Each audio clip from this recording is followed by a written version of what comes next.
शिंग फडफडे शिंगात पडले हात खडे नदारा बैल लागला बोंगाडा ते दिली गुरु जाती गुरु न घडवला नंदी थोनेला तोरणामध्ये मागून दिसे इवळा पिवळा पुढून दिसे निघणार एक नमन करा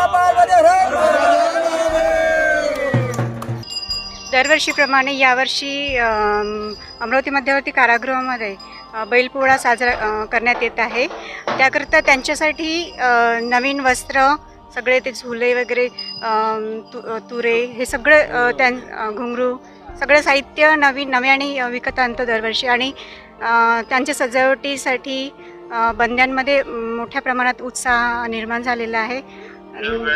दरवर्षीप्रमाणे यावर्षीसुद्धा आम्ही मोठ्या उत्साहात बैलपोळा साजरा करत आहे। यावर्षी चिंतामणी मॅडमनी प्रत्येक बंद्यांसाठी आणि बैलांसाठी तर पुरणपोळीचा नैवेद्य राहतोच, बंद्यांसाठी सुद्धा यावर्षी पुरणपोळीचा नैवेद्य बनवण्यात आणि त्यांना देण्यात आलेला आहे आणि गोड पदार्थ पण वेगळ्याने तयार करून देण्यात आलेला आहे।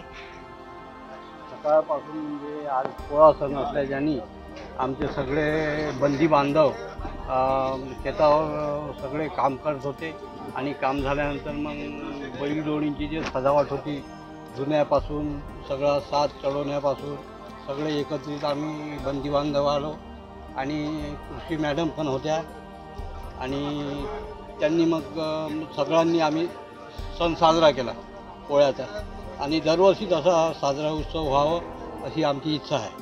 तुम्ही किती वर्षापासून इथं कैदी आहात? मला झाले 7 वर्ष। 7 वर्षापासून कंटिन्यू तुम्ही पोळा साजरा करता? हां बिलकुल।